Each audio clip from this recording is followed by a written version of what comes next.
PU में career के अवसर एवं मार्गदर्शन पर संगोष्ठी हुई।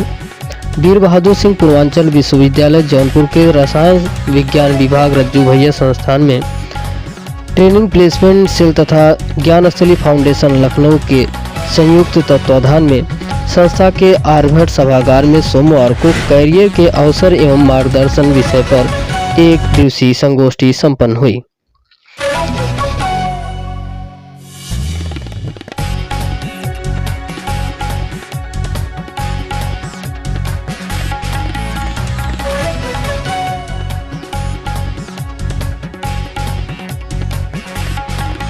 क्या प्रकार था?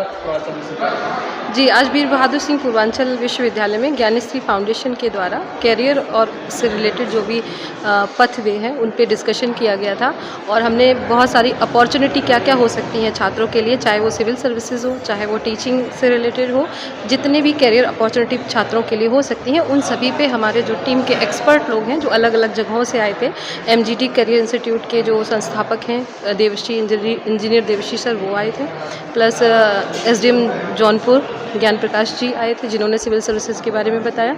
मैंने टीचिंग एग्ज़ाम्स UGC नेट के लिए बताया। तो इन सारी चीज़ों पे आज चर्चा हुई थी। बच्चों का कोई डाउट भी क्लियर किया है? जी, बच्चों के बहुत सारे डाउट्स थे जो सिविल सर्विसेज को लेके थे, कोचिंग्स को लेके थे, उन सब पे हमने आज बात की थी। करियर के बारे में किस तरीके से बात की? करियर के लिए जैसे बच्चे BSc जो कर रहे हैं एकेडमिक में हैं वो क्या क्या इसके साथ कर सकते हैं, ऑनलाइन वर्क करके कैसे जॉब गेन कर सकते हैं, कैसे घर से बैठ के भी वो अर्निंग कर सकते हैं, कैसे पढ़ाई के साथ साथ अपनी जॉब को मैनेज कर सकते हैं। तो इस तरह से आज जो फील्ड से कह सकते हैं कि हटके जो अपॉर्चुनिटी हैं उन पे भी बात हुई है और अलग अलग बच्चे किस किस फील्ड में जा सकते हैं इन सब पे भी आज डिस्कशन। किस क्लास में पढ़ते हो, कहाँ पढ़ते हो? मेरा नाम शिवम सिंह है, मैं MBA HRD का छात्र हूँ। आज का कैसा कार्यक्रम रहा? आज का प्रोग्राम बहुत अच्छा था, बहुत मोटिवेट होने को मिला मुझे। काफ़ी अलका मैम ने काफ़ी अच्छा चीज़ बताया कि पढ़ाई के साथ साथ कैसे किसी को इन्फ्लुएंस करें, साइड से अपना वर्क करें और मेहनत करते रहें। कुछ डाउट भी क्लियर हुआ? हाँ, मैम ने सारे डाउट क्लियर किए, जो हमने क्वेश्चन पूछे मैम से सारे डाउट क्लियर किए मैम ने। प्लेसमेंट के बारे में क्या बताया? प्लेसमेंट के बारे में ये बताया गया कि अपने आप को कैसे भी मतलब इंटरव्यूअर के सामने कैसे खड़े होना है, अपने आप को कैसे मोटिवेट करना है, किसी भी क्वेश्चन को कितने डिसिप्लिन से आंसर देना है, यही सारी चीज़ें सर ने बताए। प्लेसमेंट में ये बताया गया कि अपने पर्सनालिटी डेवलपमेंट को कैसे ग्रो करें, और ये बताया गया कि जो इंटरव्यूअर रहेंगे उनसे कैसे बात करना है, जो क्वेश्चन पूछे उसका सिंपल आंसर देना है, कॉम्प्लिकेटेड आंसर नहीं बना के बताना है। काफ़ी सारी चीज़ें हमको सीखने को मिला और मैं यही चाहता हूँ कि ऐसे वन डे प्रोग्राम होते रहें जिससे कि हम लोग मोटिवेट होते रहें और हमारी पर्सनालिटी डेवलपमेंट होती रहे।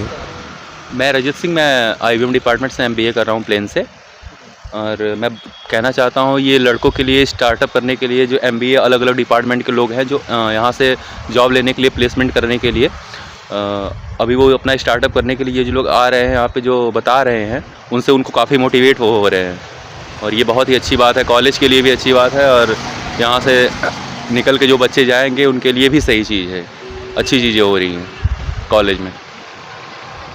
इससे हम लोगों को बहुत सारी सीख मिल रही है, बाहर से लोग आ रहे हैं अपना लड़कों को मोटिवेट कर रहे हैं वो कैसे मतलब जाके।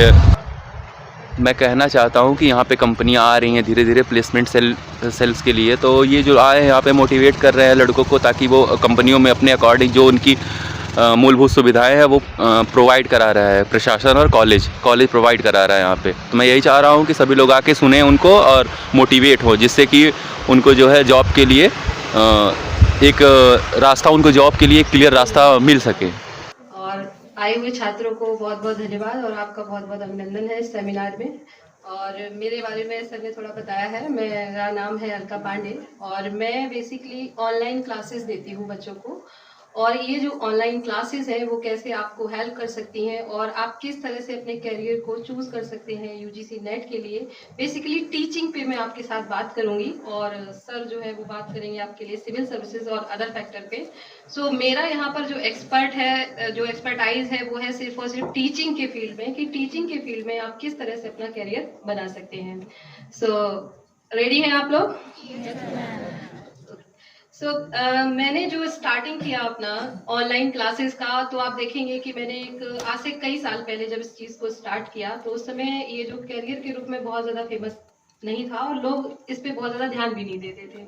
तो उस समय एक बहुत नई चीज़ हुआ करती थी कि मैंने ऑनलाइन क्लासेस को स्टार्ट किया। आज तो आप सभी लोग जान रहे हैं कि ऑनलाइन क्लासेस क्या हैं, ऑनलाइन क्लासेस में पढ़ते हैं। तो मैंने सबसे पहले बीएससी किया। बीएससी करने के बाद मैंने अपना मास्टर किया और मास्टर करने के बाद मैंने एक यूजीसी नेट का एग्जाम होता है। आप में से कितने लोग जानते हैं कि यूजीसी नेट एग्जाम क्या है? मोस्टली लोग जानते हैं और ये अच्छी बात है कि आप सभी लोग इस बारे में अवेयर हैं। तो मैंने उस एग्जाम को दिया और मैंने पहली बार में ही इसको क्वालिफाई किया। फिर से मैंने दिया, तो ऐसा करते करते मैंने इसे 6 टाइम दिया, तो 6 टाइम मैंने इसको क्वालिफाई किया। देन आई रियलाइज कि जब मैं अपना क्वालिफाई कर सकती हूँ तो मैं दूसरों का भी क्वालिफाई क्यों ना कराऊं। और मैंने एक बहुत छोटा सा शुरुआत की अपने घर से और मैंने बच्चों को पढ़ाना शुरू किया और मेरे बैच में से जितने भी बच्चे थे उन सभी का mostly UGC net exam qualify हो। ये बेसिकली यूजीसी नेट एग्जाम जो था फीमेल्स के लिए बहुत अच्छा रहा, क्योंकि लड़कियों का प्रॉब्लम क्या है कि आपने मास्टर किया, मास्टर के बाद अगर आपका करियर कहीं सेट नहीं हुआ तो मोस्टली लोगों की शादी कर दी जाती है। शादी हो जाने के बाद फिर एक करियर में ब्रेक आ जाता है कि अब क्या करें। अगर आपने कोई प्रोफेशनल कोर्स नहीं किया है, आप कहीं सेलेक्ट नहीं हो पाए हैं, तो फिर क्या करें। तो ऐसे में मैंने काउंसलिंग शुरू की। ऑल इंडिया में फ्री ऑफ कॉस्ट काउंसलिंग करती हूँ कि आप अपना करियर घर पर बैठे हुए कैसे बना सकते हैं। तो इसके लिए एक बहुत अच्छा विकल्प है आज की डेट में कि आप ऑनलाइन वर्क कर सकते हैं, ऑनलाइन क्लासेस ले सकते हैं और अपने आप को कैसे सेलेक्ट करा सकते हैं बहुत ही कम टाइम स्टडी करके। आप जो स्टडी अभी इस समय कर रहे हैं स्कूल में, यानी कि अपने एकेडमिक के साथ साथ आप कैसे नेट को अपनी लाइफ में ऐड कर सकते हैं और इससे आपको एक बहुत ही शानदार करियर मिल सकता है। तो उन सारी बातों पे हम आगे डिस्कस करेंगे। अब UGC net exam all India level पे होता है, आपको पता होगा। एक नेशनल एलिजिबिलिटी टेस्ट है जिसको क्वालिफाई करने के बाद आप असिस्टेंट प्रोफेसर बन सकते हैं, यानी कि आप एलिजिबल हो जाएंगे पूरी इंडिया में किन छात्रों को पढ़ाने के लिए जो विश्वविद्यालय में पढ़ रहे हैं, तो उनको पढ़ाने के लिए यूजी और पीजी में आप योग्य हो जाते हैं। अगर आप इससे पहले भी कई सारे एग्जाम है, आपने बीएड किया है तो आप टेट सीटेट क्वालिफाई करके टीचिंग में जा सकते हैं। लेकिन अगर आप प्रोफेसर बनना चाहते हैं, असिस्टेंट प्रोफेसर बनना चाहते हैं, तो आपको यहाँ पर यूजीसी नेट एग्जाम क्वालिफाई करना ही पड़ेगा। आज की डेट में यूजीसी ने ये जरूरी कर दिया है कि आपका नेट क्वालिफाई होना ही चाहिए, तभी जाके आप यहाँ पर प्रोफेसर बन सकते हैं। इसके साथ साथ आप पीएचडी भी कर सकते हैं। तो ये एक जो कैरियर है वो आपको आपकी बीएससी, एमएससी, मास्टर, आप चाहे जो भी पढ़ाई कर रहे हो, आप उसी पढ़ाई के साथ साथ इसकी प्रिपरेशन कर सकते हैं। इसकी प्रिपरेशन करने के लिए आपको बहुत ज्यादा समय देने की जरूरत नहीं है। आप जो पढ़ाई कर रहे हैं मास्टर में, जो बुक्स आपकी स्टैंडर्ड्स हैं, जो आपको यहाँ टीचर्स पढ़ा रहे हैं, उसी के साथ साथ आप इसको लेके चल रहे हैं। साइंस के लिए आपका CSIR होता है और आर्ट्स सब्जेक्ट के लिए यूजीसी के थ्रू नेट होता है।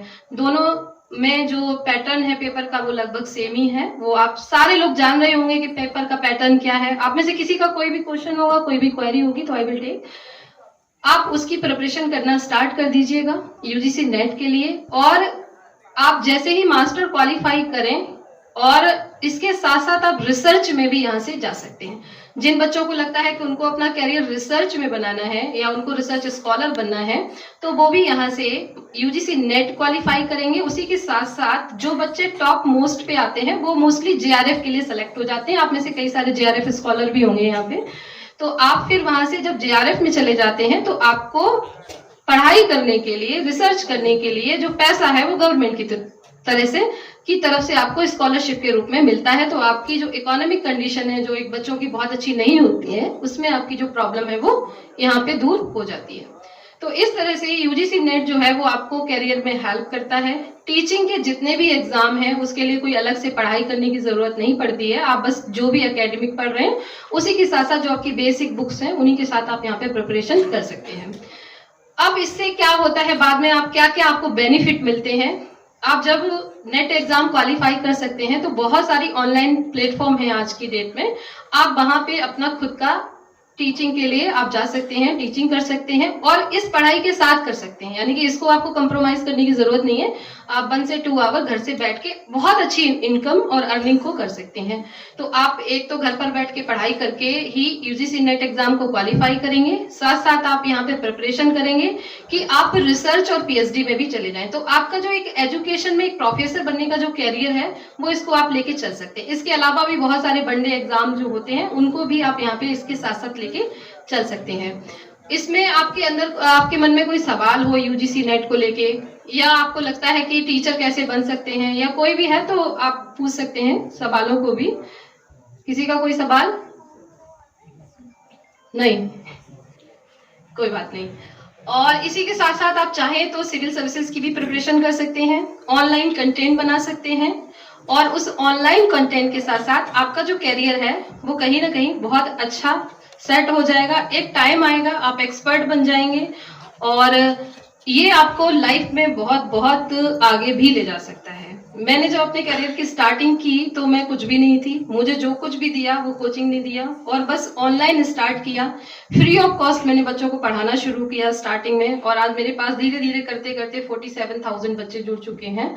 और मैं स्पेशली वर्क करती हूँ फीमेल्स जो मास्टर करके घर में बैठी हैं, कुछ भी नहीं कर रही हैं, वो एक बार एलिजिबल हो जाती हैं, पढ़ाई के साथ साथ वो घर संभालती हैं, इसके साथ साथ एग्जाम पास करती हैं और असिस्टेंट प्रोफेसर भी बने हैं। कई सारे ऐसे बच्चे हैं जो घर को संभालते हुए बच्चियां आज असिस्टेंट प्रोफेसर बन गई हैं और बहुत अच्छी अच्छी यूनिवर्सिटी में, चाहे वो DU हो, चाहे वो JNU हो, चाहे आपका लखनऊ यूनिवर्सिटी हो, जितनी भी सेंट्रल यूनिवर्सिटी हैं वहां मैंने देखा है कि वो लड़कियां जो सिर्फ घर पे थी, कुछ भी नहीं कर रही थी, वो आज इस एग्जाम को पास करने के साथ साथ PhD भी कर रही हैं और कई सारे लोग जो है वो असिस्टेंट प्रोफेसर बन चुके हैं। तो इसका मतलब यही है कि ये जो टीचिंग के एग्जाम्स हैं, एलिजिबिलिटी के एग्जाम है, इसकी जो प्रिपरेशन है वो अपने आप एकेडमिक्स के साथ साथ करिए। इसका जो मोटिवेशन है वो आपको इंटरनली होना चाहिए कि आपको अंदर से लगना चाहिए कि हाँ मुझे अपना कैरियर जरूर बनाना है। कैरियर बनाना बहुत जरूरी है आज की डेट में, हमेशा से रहा है, लेकिन अब ये हमारी आवश्यकता हो गई है कि हम अपनी आइडेंटिटी यानी कि पहचान को बनाएं। तो जब आप अपनी पहचान बनाना चाहें और ऐसा जो जुनून है वो आपके अंदर से आना चाहिए कि हाँ मुझे अपने लिए कुछ करना है, अपने परिवार के लिए कुछ करना है, जिस जगह में पैदा हुई हूँ या वहां के लिए कुछ करना है, जिस यूनिवर्सिटी में मैं पढ़ती हूँ वहां के लिए मुझे कुछ करके दिखाना है। तो इस तरह का जब मोटिवेशन इंटरनली आपके अंदर आएगा तो डेफिनेटली आप अपनी इस पढ़ाई के साथ साथ इस चीज को भी अपनी लाइफ में कहीं ना कहीं ऐड करें। तो जैसे ही आप ये करेंगे आप देखेंगे कि आपके अंदर चेंजेस आने शुरू हो गए हैं और आपके पास एक बहुत अच्छा टूल है। मुझे नहीं लगता है कि किसी के पास ये नहीं होगा, सबके पास है, लेकिन समस्या क्या है कि आप इसको यूज नहीं कर रहे हैं, ये आपको यूज कर रहा है ना। हम ज्यादा से ज्यादा रील्स बनाते हैं, वीडियोस बनाते हैं, फोटोज, ये सब इंस्टा, फेसबुक, सारा टाइम हम यही करते हैं। तो ये बेसिकली मोबाइल आपको यूज कर रहा है, आप मोबाइल को यूज नहीं कर रहे। आप थोड़ी देर भी 10 मिनट भी अपना फोन रख के देख लीजिएगा, 1 घंटे आप फोन जमा करके देखिए, आपको क्रेविंग होने लगेगी, मेरा मोबाइल कहाँ है, होता है ना ऐसा। तो मोबाइल से थोड़ी सी दूरी बनाइए और स्टडी जब करिए तो मोबाइल को एकदम से अलग रख दीजिएगा। जो भी आप ऑनलाइन क्लासेस लेते हैं वो लीजिए, लेने के बाद जो आप सेल्फ स्टडी करते हैं मोबाइल से थोड़ा सा दूरी बनाइए, सोशल मीडिया से थोड़ी सी दूरी बनाइए। हाँ, अगर आप सोशल मीडिया पे कोई कंटेंट बना रहे हैं, आपका कंटेंट कोई देखे। मेरी एक फ्रेंड है, वो सोशल मीडिया पे ब्लॉग लिखती है, कंटेंट बनाती है और मुझे लगता है वो 8 से 10 करोड़ रुपए उसी से कमाती है। हाँ, बहुत पैसा है, बहुत पैसा है, आप सोच नहीं सकते, बिहाइंड द लिमिट। लेकिन हम क्या करते हैं, हम दूसरों का कंटेंट देख रहे हैं बैठ के, हम रील्स देख रहे हैं, हम ये नहीं बना रहे हैं कि हमारी कोई रील्स देखे। तो अपने आप को इस तरह से बनाइए, इस तरह से तैयार करिए कि आपको लोग जाने, आपकी खुद की आइडेंटिटी क्रिएट हो और एकेडमिक के साथ साथ कोई स्किल भी जरूर डेवलप करिए जिस स्किल से आपको पहचान मिले और आपका जो नाम है, आपके माँ बाप का जो नाम है वो रोशन। ठीक है गाइस, तो बस आज मैं इतना ही कहना चाहूँगी, समय का थोड़ा सा अभाव है और कोशिश करने वालों की कभी हार नहीं होती है, तो कोशिश करते रहें। And thank you so much and wish you all the best. जितने भी प्लेसमेंट सर्विसेज जो भी अलग अलग तरह के फील्ड्स में जॉब कंडक्ट हो रही है उसका पता चलेगा। तो अगर आप ज्वाइन करना चाहें तो ज्ञानस्थली बाई अलका पांडे करके टेलीग्राम पे आप ज्वाइन कर सकते हैं। उसमें बस आप मैसेज नहीं कर सकते, आप मॉर्निंग या इवनिंग में एक बार बस चेक कर लीजिएगा कि आपके काम का तो कोई पोस्ट नहीं है, जिसे पता नहीं चल पाता है क्योंकि अवेयरनेस की बहुत कमी होती है, हमें पता ही नहीं चलता है कि कहाँ पे जॉब आई है, तो वो आप कर सकते हैं। ठीक है। दूसरी बात ये है कि आप में से अगर कोई भी बच्चा उसको ये लगता है कि वो ऑनलाइन वर्क करना चाहता है 1 से 2 आवर और उसके अंदर ये है कैपेसिटी, तो आप ऑनलाइन कंटेंट क्रिएट कर सकते हैं। उसके लिए भी आपको मुझे वहीं मेरे जो टेलीग्राम चैनल है वहां पे आप डाल देंगे कि हाँ मैं इंटरेस्टेड हूँ, मुझे अर्निंग भी करनी है पढ़ाई के साथ साथ, तो उसके लिए भी मैं आपको अपॉर्चुनिटी दूंगी। ठीक है, थैंक यू सो मच। सभी मंचासीन महानुभावों को नमस्कार। जो विद्यार्थी जा रहे हैं, हो सकता है आपके बड़े काम की बात सुनने में आ जाए, और मैं चूंकि आपके यहाँ पर जो डिपार्टमेंट हेड है आपके प्रमोद जी, उनसे मैं बात कर चुका हूं, तो आप अगले कुछ मिनट मुझे क्यों ध्यान से सुने वो पता चल जाएंगे अगले 30 सेकंड में। और मुझे पूरा भरोसा है यहां से जाने वाले लोग काफी हद तक पछताने वाले हैं कि ये मुझे होना चाहिए था। मैं जिस इंस्टीट्यूट में कार्यरत हूं, और मैं मेरा एक इंस्टीट्यूट जो चला रहा हूं, एमजीडी करियर इंस्टीट्यूट ग्वालियर में है, वहां पर हम लोग फैकल्टीज को हायर करने के लिए कोटा जाते हैं, और वहां से जब हम फैकल्टीज लेकर के आते हैं तो आपको जानकर के संतोष होगा कि हमारे यहां मिनिमम पैकेज फैकल्टी के लिए 12 लाख और मैक्सिमम पैकेज जो हम देते हैं वो 80 लाख है।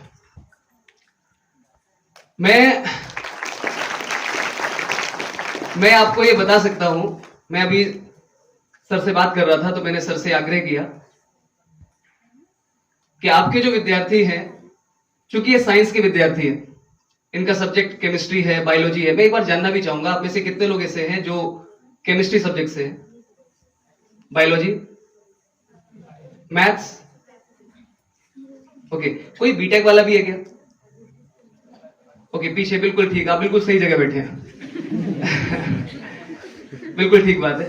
तो मैंने सर से आग्रह किया है, बहुत जल्दी मैं सारी फॉर्मेलिटीज करके प्रयास करूंगा कि आपका इंटरव्यू हम लोग ले सके, क्योंकि हमारे यहां जो जूनियर फैकल्टीज हैं उनके लिए पैकेज रहता है मिनिमम 5 लाख का और मैक्सिमम 18 लाख का। मैं बात इसलिए कर रहा हूं क्योंकि कई बार पैसे से कनेक्ट होकर के आप बात को गंभीरता से सुनते हैं, इसलिए मुझे लगा कि ये बात मुझे आपके सामने पहले रख देनी चाहिए।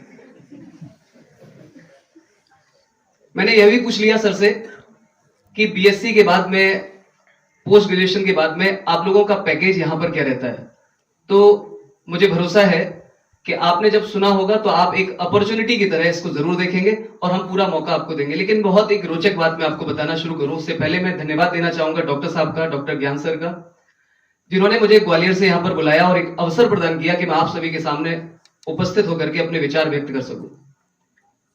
क्योंकि मेरे कई विद्यार्थी, अभी रिसेंटली ज्ञान सर को भी मैं नहीं बता पाया, सर मेरा एक विद्यार्थी अजहर अहमद आईएएस में, जिसकी आपने चर्चा भी की थी, 9th रैंक लेकर के आया लास्ट ईयर सर। तो ये अपने आप में बहुत बड़ा अचीवमेंट है।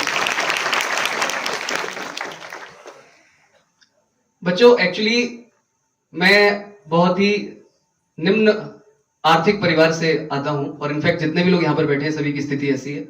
जब हम वहां से निकले थे तो किसी ने नहीं सोचा था कि मैं ऐसा कुछ करूंगा, और आज मुझे बहुत अच्छा लगता है। कल ही शाम के समय जब मैं डॉक्टर साहब के साथ था, कल शाम के समय मैं 15 आईआईटीएंस का इंटरव्यू ले रहा था आईआईटी रोपर से। वो केवल फैकल्टीज के लिए इंटरव्यू दे रहे थे हमारे यहाँ, और वो हमारे यहाँ आना चाहते हैं। लेकिन हमने जब वहां पर इंटरव्यू लेकर के देखा तो देखा कि उनमें योग्यता का बहुत अभाव है, क्योंकि वो लोग ऐसे लोग हैं जिन्होंने कभी यह डिसाइड नहीं किया कि हमें जाना किस तरफ है, जैसे कि आप लोग डिसाइड कर चुके हैं। आप लोगों ने डिसाइड इसलिए किया क्योंकि आपको रिसर्च की फील्ड में जाना है या टीचिंग के फील्ड में जाना है, आप बहुत हद तक करियर ओरिएंटेड है।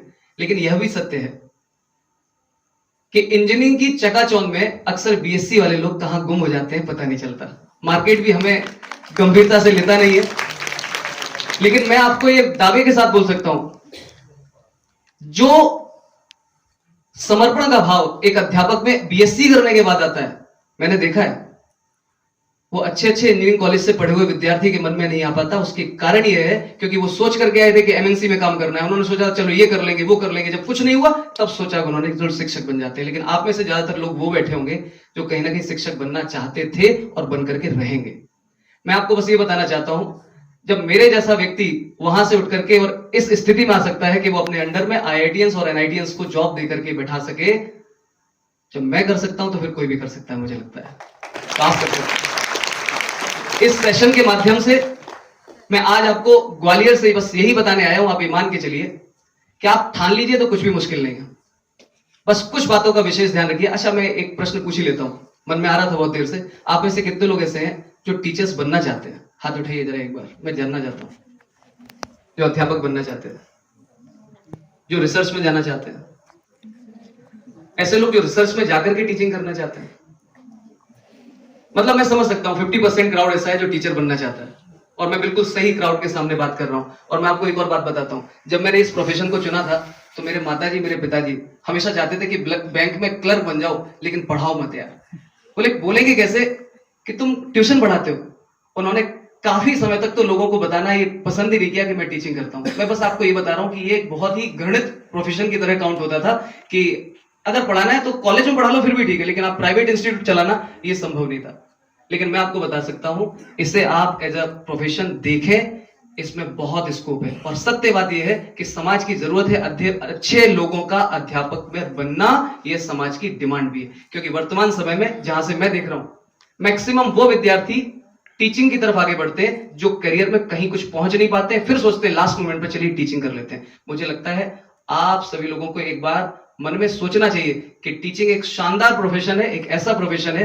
देखो, आप एक बात याद रखो, जो काम डॉक्टर भी नहीं कर सकता ना, वो टीचर करता है। डॉक्टर एक दूसरा डॉक्टर प्रोड्यूस नहीं कर सकता, हम टीचर्स दूसरे डॉक्टर्स क्या कई सारे डॉक्टर्स प्रोड्यूस कर सकते हैं। ये एक बल्ब, एक ट्यूबलाइट ऐसी नहीं है जिसको छुला करके दूसरी जलाई जा सके। मैं मानता हूं यहां पर बैठे हुए सभी अध्यापक उस दिए की तरह हैं जो एक दिए से छुआ करके आप दूसरा दिया जला सकते हैं। ये ताकत केवल अध्यापकों के पास है। मुझे लगता है आपको टीचिंग एज अ प्रोफेशन चुनना चाहिए। और चूंकि मैं खुद को आज भी गणित का एक विद्यार्थी ही मानता हूं, तो मैं उस विद्यार्थी वाले भाव से आपको कुछ एक बातें सिखाकर जाना चाहता हूं कि जब भी आप वैसे लोग प्रयास करें टीचर बनना है, तो सबसे पहले आपका व्यक्तित्व, आपका आचरण इस दायरे में होना चाहिए जो आपको सूट करे। अन्यथा आए दिन न्यूज़पेपर्स में न जाने कैसी कैसी न्यूज आती है कि यहां ये हो गया, वहां ये हो गया। और यह सब तब होता है जब आप विचार से अध्यापक होते हैं। जब आप मान लें कि आप कितना नोबल कार्य कर रहे हैं, मतलब ये कि आपने, मैं दूरदर्शन पर मेरा इंटरव्यू हुआ था और बहुत पसंद किया गया था, और आप में से ज्यादातर लोग तो अभी मुझसे परिचित ऑब्वियसली नहीं होंगे, लेकिन ग्वालियर एक ऐसा क्षेत्र है जहां पर मेरा नाम ही काफी होता है मेरा परिचय देने के लिए। मैं एक लाइन बोला करता था कि मैं जब एक विद्यार्थी को पढ़ा रहा होता हूं तो मैं एक विद्यार्थी नहीं, मैं 3 जनरेशन को पढ़ा रहा होता हूं। तो लोगों ने पूछा भाई कैसे? मैंने कहा देखो भैया, अगर एक विद्यार्थी पर मैंने ईमानदारी से काम करके उसे अच्छा करा दिया तो उसके जीवन में बदलाव आएगा। कमाल की बात है कि उसके माता पिता यानी कि उसके जस्ट ऊपर वाली जो जनरेशन, उसमें बहुत सारा बदलाव आ जाएगा। और तीसरा, उसके आगे आने वाली पीढ़ी में बदलाव आएगा। यानी कि एक विद्यार्थी, ये एक विद्यार्थी तक सीमित नहीं है, ये 3 पीढ़ियों तक सीमित है। जब यह सोच हमारे अंदर आती है तो हमें लगता है कि हमें क्यों पढ़ाने के प्रति काम अच्छा और ईमानदारी से करना चाहिए। हाँ, ये सत्य है, लोग कहते थे कि ठीक है चलो अच्छा काम कर लिया, बट पैसे नहीं है। मैं दावे के साथ कह सकता हूं, आप ईमानदारी से बस काम करो अपना, चाहे कोई भी काम करो, पैसा तो आपके पीछे पीछे भागेगा, ये कंफर्म है। लेकिन अगर आप पैसे के पीछे भागोगे तो फिर भाई सम्मान नहीं मिलेगा, ये कंफर्म बात है। मुझे लगता है मुझे ज्यादा समय नहीं लेना चाहिए, कभी भविष्य में मौका मिलेगा तो आपके बीच जरूर आएंगे। और अगर मुझे आपके अध्यापक परमिशन देंगे तो मैं यहाँ पर HR में मेल भेज करके आप लोगों का इंटरव्यू जरूर करना चाहूंगा। Thank you so much.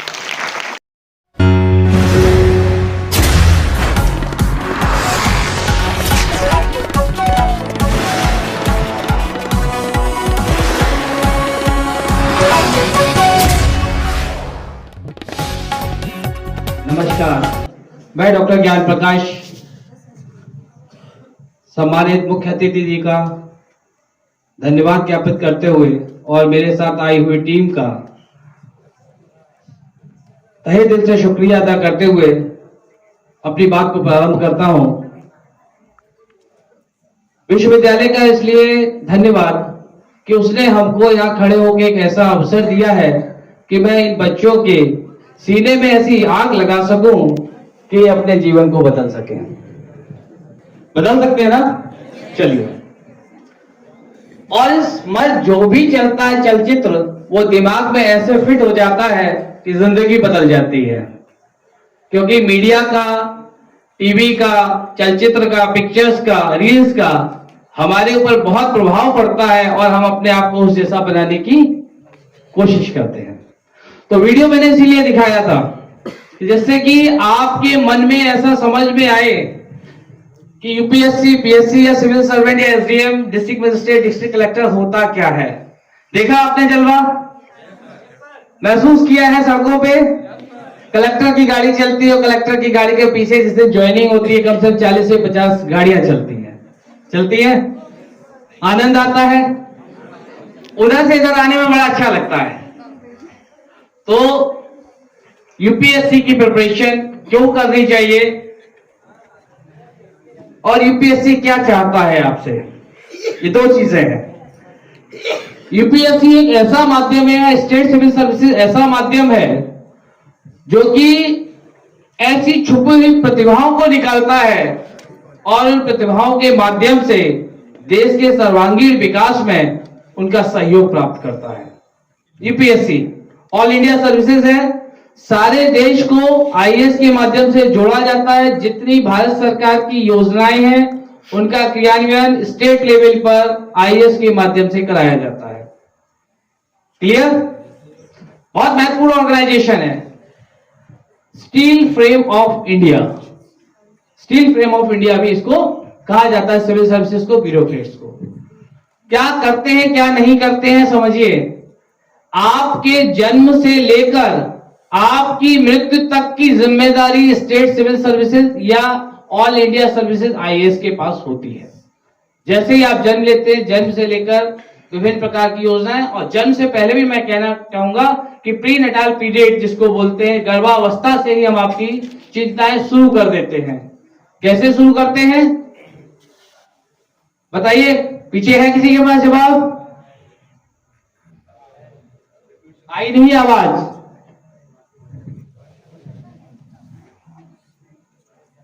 हम मातृबंधन योजना के माध्यम से माताओं को ऐसा भोजन उपलब्ध कराते हैं और वो माताएं गर्भवती माताएं होती हैं। तो सोचिए कि आपके आने से पहले उत्तर प्रदेश की सरकार या ऑल इंडिया सरकार आपका संरक्षण करना स्टार्ट कर देती है और हमको कोशिश करने का मौका मिलता है कि हम आपके जीवन को क्या कर सकें, संवार सकें। हमारा कुछ नहीं है, सच बताएं, ऑल इंडिया सर्विसेज या स्टेट सर्विसेज के लोगों का खुद का कुछ नहीं होता है, क्योंकि हम अपनी जो सेवा कर रहे होते हैं वो इतने तन मन से कर रहे होते हैं और उसमें धन हमारा नहीं होता है, भारत सरकार का या उत्तर प्रदेश सरकार का होता है। लेकिन देखा क्या जाता है, जिस हाथ से सेवा हो रही होती है उन्हीं हाथों को देखा जाता है, ये नहीं देखा जाता कि कौन कर रहा है। तो 12th के बाद जो लोग होते हैं, कई प्रकार के कैरियर्स आपके पास हो सकते हैं, विकल्प हो सकते हैं। जैसे इंटरमीडिएट जैसे ही आप करते हैं तो आपके पास 3 डायरेक्शंस होती हैं, या हाई स्कूल जैसे ही आप 10th करते हैं 3 डायरेक्शन बनती है। पहली डायरेक्शन विज्ञान वर्ग जिसके आप लोग छात्र हैं, दूसरी डायरेक्शन ह्यूमैनिटीज या कला वर्ग, और तीसरी वाणिज्य वर्ग, प्रोफेशनल्स ऑफ टैक्सेशन वगैरह जो लोग बनते हैं। आप साइंस के स्टूडेंट हैं तो साइंस की स्ट्रीम की तरफ धीरे धीरे चलना शुरू करते हैं। 10th के बाद सबसे पहली परीक्षा जिसको देकर आप अधिकारी बन सकते हैं उसको कहते हैं नेशनल डिफेंस सर्विसेज। एनडीए का एग्जामिनेशन होता है, साल में 2 बार कराया जाता है। 16 वर्ष से लेकर 19.5 साल तक की उम्र तक के जो बच्चे होते हैं वो इस सेवा में आकर सबसे पहले सबसे छोटी कम उम्र में आकर क्या कर सकते हैं, अधिकारी के रूप में अपना और अपने परिवार का मान बढ़ा सकते हैं। पहली चीज। इसके बाद अगर आप ये नहीं करना चाहते, प्रोफेशनल बनना चाहते हैं, तो इंजीनियरिंग या मेडिकल के स्टूडेंट या पैरामेडिकल के स्टूडेंट्स बनकर आप सर्विसेज में जा सकते हैं। इंजीनियरिंग में बीटेक क्लियर, आर्किटेक्ट भी आप बन सकते हैं, बीआर का डिग्री कोर्स होता है वो भी आप कर सकते हैं। और जो टॉप मोस्ट इंस्टीट्यूट है आईआईटीज, आईआईएम्स, या इनमें भी आप जा सकते हैं। एक और खास बात, मन में ये मत रखिएगा कि मैं बहुत छोटी सी जगह से आया हूं, जौनपुर जैसी जगह है और वहां से मैं तरक्की नहीं प्राप्त कर सकता हूं। मेरे साथ मंच में दो ऐसे गणमान्य व्यक्ति मौजूद हैं जिनकी पृष्ठभूमि जो है वो ग्रामीण अंचल से है। सुश्री अलका पांडे जी का जन्म एक ग्रामीण अंचल में हुआ है। इन्होंने अपनी बेसिक एजुकेशन प्राइमरी स्कूल, जो हमारे बेसिक शिक्षा के स्कूल होते हैं, वहां से प्राप्त की है। और वो पिछड़ा हुआ क्षेत्र है, उस क्षेत्र से बालिकाओं को बहुत पढ़ने की आजादी नहीं होती है।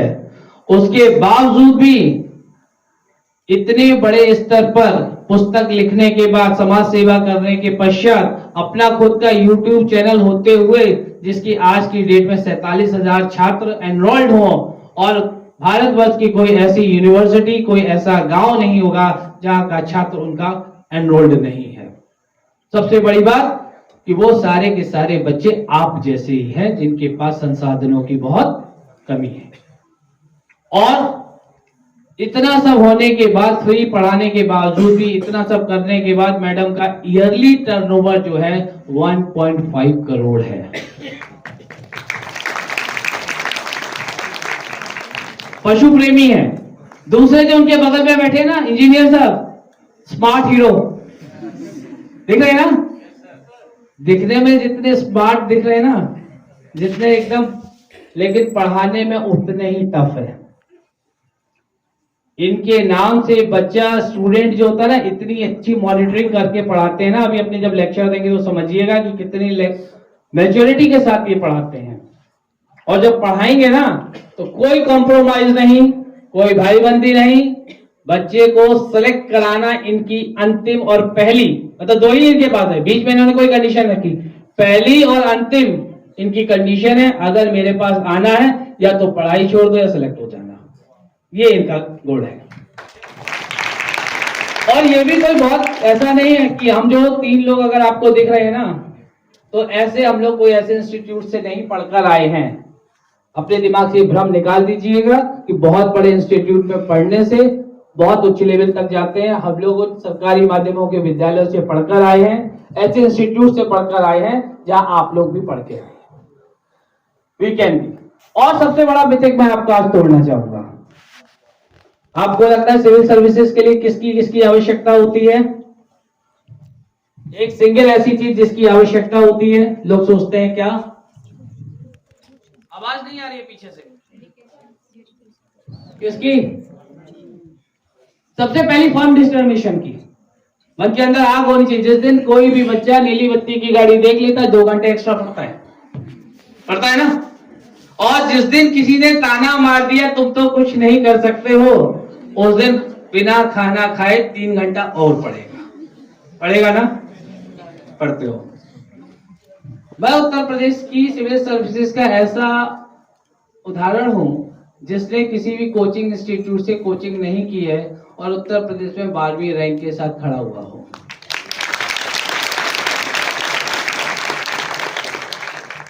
वो ताना वाली भी बात बता देता हूं। मैं यूजीसी के ऑफिस गया था, 2006 की बात है।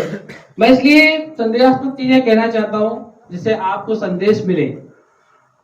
मैंने पढ़ाई की थी आगरा सेंट जोन्स कॉलेज से, आगरा यूनिवर्सिटी का कॉलेज है। मैं एमएड कर रहा था Noida college of physical education. Agra university किसी समय पे बड़ी बदनाम यूनिवर्सिटी हुआ करती थी। जब बीएड का 2005-06 में कोर्सेज लॉन्च हुए थे तो बहुत ज्यादा व्यापक स्तर पर गड़बड़ियां आई थी। तो जब मैं यूजीसी पहुंचा तो उन्होंने पूछा मुझसे, आप कहां से पढ़ के आए हो? तो मैंने उनको बताया कि मैंने सेंट जोन्स कॉलेज से पढ़ाई की, आगरा से। अब मैं एमएड कर रहा हूँ नोएडा कॉलेज से। तो वो बोलते हैं बहुत नोटेरियस कॉलेज है, ऐसे नोटेरियस जगह है। मैं उनसे सिर्फ इतना पूछना गया था कि ये वाली डिग्री वैलिड है या नहीं है। तो उन्होंने कहा कि आप ऐसे नोटेरियस जगह से पढ़े हैं, आप वापस चले जाओ अपनी जगह पर, आपके लेवल की ये सब पढ़ाई नहीं है। तो मैं उसी यूजीसी का एक आइकन हूं। मैं 8 सब्जेक्ट से पोस्ट ग्रेजुएट हूं, 3 यूनिवर्सिटीज का गोल्ड मेडलिस्ट हूं और 6 सब्जेक्ट में नेट या जीआरएफ हूं। लगातार 3 बार जीआरएफ निकालने का मेरे पास सर्टिफिकेट है एक तरीके से, और वो भी अलग अलग सब्जेक्ट्स में। तो छोटी जगह से आना, छोटे स्कूलों से पढ़ना कोई गुनाह नहीं है। जहां मैंने जन्म लिया है वो मेरी जन्मभूमि बहुत अच्छी है, उसको मेरा वंदन रहता है और उसी जन्मभूमि का मैंने नाम ऊंचा किया है। ऐसा ही आपके साथ होना चाहिए, होगा ना? आवाज बहुत कम आई है और कम है, और एक बार अपने लिए तालियां बजा लीजिए, क्योंकि दूसरा प्रशंसा करे इससे अच्छा है कि मैं अपनी प्रशंसा स्वयं करूं। और जब आप अपने आप से प्यार करने लगते हैं, प्यार जब आप किसी को करते हैं ना तो उसका केयर करते हैं, तो दूसरे को प्यार करें, उसका केयर करें। इससे अच्छा है कि खुद को प्यार करिए, खुद का केयर करिए और खुद को एस्टेब्लिश करिए, तो ऑटोमेटिकली कोई दूसरा आपको प्यार करेगा। वो प्यार क्या होगा? वो सम्मान होगा, धोखा नहीं होगा। तो ऐसा प्यार किसके साथ करना चाहिए? सबसे बड़ी खुद के साथ, और खुद के साथ करते से पहले बुक्स के साथ। किसके साथ प्यार करना है? बुक्स के साथ प्यार करना है। खुद को प्यार करोगे तो सेल्फिश कहलाओगे। दुनिया में अगर कोई चीज सेल्फिश कहने लगता है तो दिक्कत होती है ना? तो हमने बुक से प्यार कर लिया, वो हमारा इंपॉर्टेंट चीज, हम आगे बढ़ गए। और वो बुक्स के साथ जब आप दोस्ती कर लेते हैं तो वो ऐसी दोस्ती है जो कहीं लिखा पढ़ी में नहीं है, कहीं रिकॉर्ड में नहीं है, लेकिन वो सबसे सच्चा दोस्त होता है। जब आप अकेलापन महसूस करते हैं, आगे बढ़ना चाहते हैं, तो वही पुस्तक आपको ऐसी शिखर पर पहुंचा देती है जहां पहुंचकर, जैसे मैं खड़ा हूं, सर लोग आपके बैठे हैं, ऐसी जगह पहुंचकर सम्मान वाली जगह पर आप पहुंचते हैं। यूपीएससी बहुत सारे लोगों की इच्छा होगी जानने की क्या होता है। यूपीएससी ऑल इंडिया लेवल पर 17 ऐसी सर्विसेज है जिनके लिए कंबाइंड रूप से एग्जामिनेशन कंडक्ट कराता है, जो कि 3 स्टेजेस पे होता है। पहली स्टेज प्रीलिम्स, सेकंड मेंस और third personality test, that means interview test. पहले वाले में क्या होता है? 2 पेपर होते हैं, सीसेट का पेपर होता है, जीएस का पेपर होता है। सीसेट क्या है? पासिंग मार्क है और उससे मेरिट बनती है। यूपीएससी नहीं चाहती है, स्पष्ट सी बात है, बिल्कुल दिमाग में बैठा लीजिए कि मुझे कोई एक्सपर्ट आदमी नहीं चाहिए, दैट मींस किताबों का कीड़ा नहीं चाहिए, एक सब्जेक्ट का माहिर आदमी नहीं चाहिए। जैसे हम ही लोग हैं यहाँ खड़े हुए हैं, हो सकता है कि हमारे साथ के कई सारे ऐसे लोग हैं जो 50%, 55%, 60% लेकर आए हो और इस सर्विसेज में आ गए हो, तो वो ये नहीं डिमांड करती है कि आप बहुत ज्यादा ब्रेन्ड हो, बहुत ज्यादा आपको बुक्स की नॉलेज हो, लेकिन वो चाहती है एक परफेक्ट आदमी। कैसा? परफेक्ट और बैलेंस्ड आदमी। जैसे अगर मैं इलेक्शन कंडक्ट कराता हूं, उसकी भूमिका अलग है, कहीं छापेमारी करनी होती है, उसकी भूमिका अलग है, कहीं मुझे लेक्चर देना है, उसकी भूमिका अलग है, मोटिवेट करना है, उसकी भूमिका अलग है। अलग अलग भूमिका, कहीं शस्त्र लाइसेंस जारी करना है तो उसकी अलग भूमिका है। उसके बाद आपने देखा होगा जब आप सीसेट का पेपर देते हैं उसमें कॉम्प्रिहेंशन के क्वेश्चंस आते हैं, नेट में भी ऐसे ही क्वेश्चंस आते हैं। कॉम्प्रिहेंशन के क्वेश्चंस क्यों पूछे जाते हैं, रीजनिंग क्यों होती है, मेंटल एबिलिटी के क्वेश्चंस क्यों होते हैं, मैथमेटिक्स क्यों पूछा जाता है? बहुत सारे लोगों को लगता है कि आईएएस की नौकरी जो है ना, या एसडीएम की नौकरी जो है वो सिर्फ सैल्यूट लेने के लिए होती है, क्योंकि बहुत सारे लोग सैल्यूट करते हैं, नमस्ते करते हैं, प्रणाम करते हैं, ऐसा आपको मानना है, लेकिन ऐसा नहीं है। कंप्रीहेंशन हमको इसलिए पढ़ने के लिए कहा जाता है, हमारे पास बहुत मोटी मोटी फाइलें आया करती हैं, उनका हमको जिस तैयार करके जब हम रेवेन्यू के लॉ तो बात करते हैं, उनके केसेस को डिसाइड करते हैं, तो हम 1 से 2 पेज में उनका सॉल्यूशन दिया करते हैं। तो कंप्रीहेंशन इसलिए पढ़ाया जाता है, इसीलिए किसी ना किसी एग्जाम में आता है कि आप अपनी बात को संक्षिप्त रूप में किस प्रकार कह सकते हैं, इसके लिए कंप्रीहेंशन।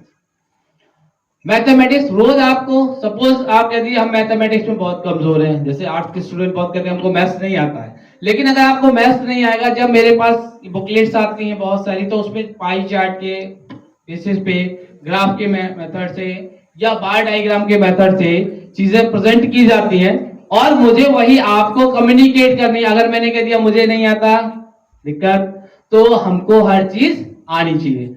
ए बी सी तक अगर आपको आता है तो जेड तक पहुंचने में आपको कोई रोक नहीं सकता है। क्लियर? तो यूपीएससी की जब आप तैयारी करते हैं तो कौन कौन सी चीजें पढ़नी चाहिए? सबसे पहली चीज, बुक्स में अगर आप बात करते हैं तो स्टैंडर्ड बुक पढ़ लीजिए, 1 या 2, नॉट मोर देन दैट। ज्यादा पढ़ने की आवश्यकता नहीं है, लेकिन जो भी बुक पढ़े फंडामेंटल बुक होनी चाहिए, न्यूज़पेपर पढ़ना चाहिए और एनसीईआरटी की बुक्स पढ़नी चाहिए। क्लियर? ये 3 चीजें। न्यूज़पेपर भी ऐसा, कौन कौन से पेजेस पढ़े जाते हैं न्यूज़पेपर के वो भी मैं आपको बता देता हूं और कैसे पढ़ना चाहिए। अपने हाथ में एक हाइलाइटर या पेंसिल या पेन रखना चाहिए और साइड में पेपर भी रखना चाहिए। फायदा क्या है इन 3 चीजों का?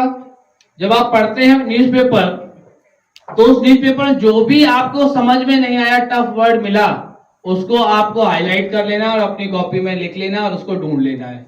क्लियर? उसका फायदा, वोकैबुलरी बढ़ती है, आपके पास शब्दों के संचयन की जगह बढ़ती है, जिनका कि आप प्रयोग किसमें कर सकते हैं? जब अपनी आम बोलचाल की भाषा में बात करेंगे या कुछ लिख रहे होंगे। पहला पेज पढ़ना चाहिए, फ्रंट पेज। क्लियर?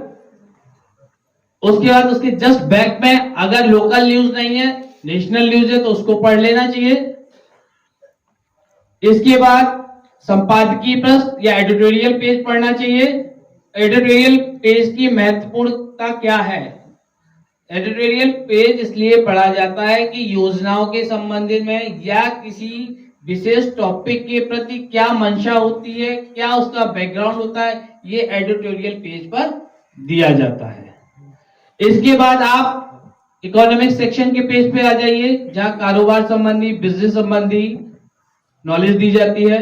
सपोज आप पढ़ते होंगे आरबीआई का रेपो रेट ये हो गया है, रिवर्स रेपो रेट ये है ना, या हमारे यहाँ जो बिल पेश किया गया, फाइनेंस बिल पेश किया जाता है, तो उसके संबंधित बहुत सारी बातें लिखी जाती हैं। इसके बाद सबसे लास्ट वाला पेज, इतने ही पेज, और खेल पेज, इतने ही पेज न्यूज़पेपर में पढ़ने योग्य है। लेकिन देखिए, योग्य में मैंने कहा है, लेकिन इसका मतलब ये योग्य किसके लिए? As a student. बाकी सारे पेजेस इंपॉर्टेंट हैं, हर एक बच्चे के लिए हर पेज की महत्ता है।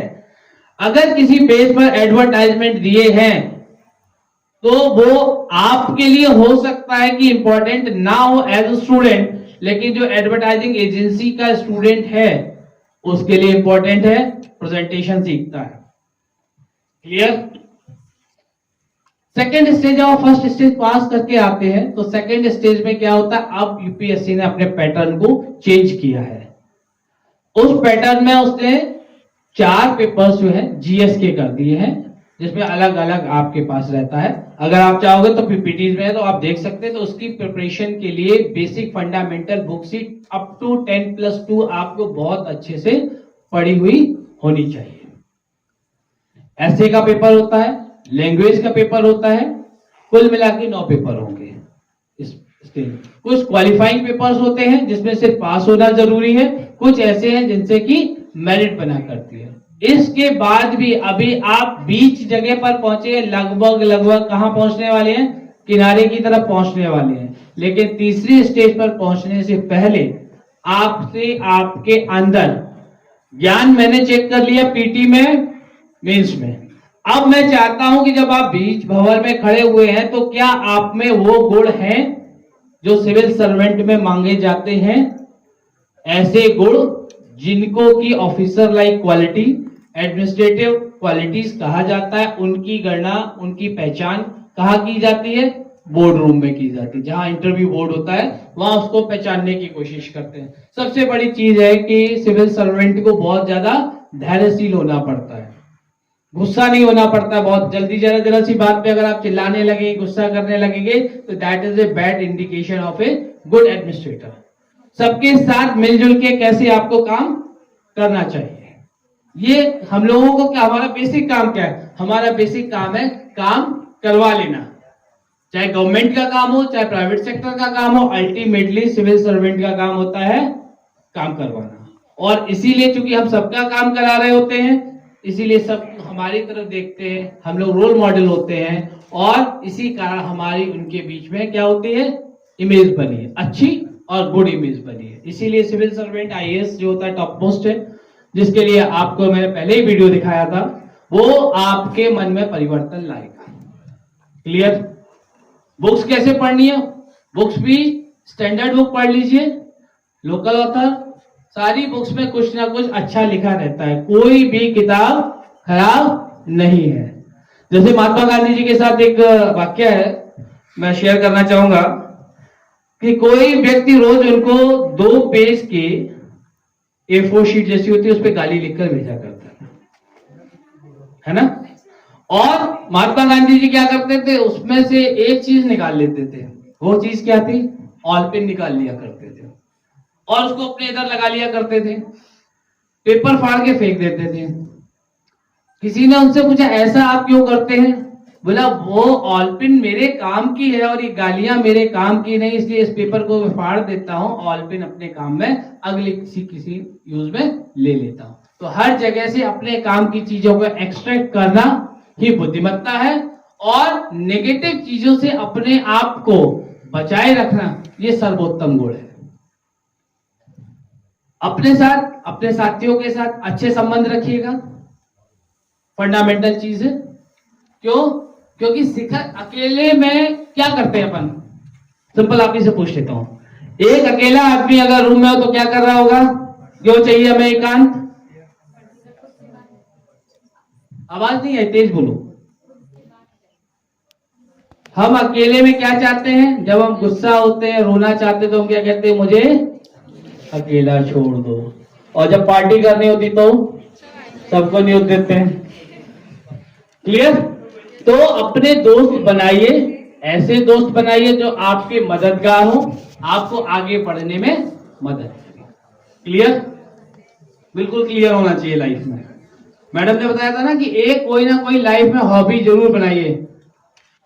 अगर किसी बच्चे की मोबाइल हॉबी है तो मोबाइल कन्वर्ट करे अपनी लाइफ को किसी अच्छी चीज के लिए।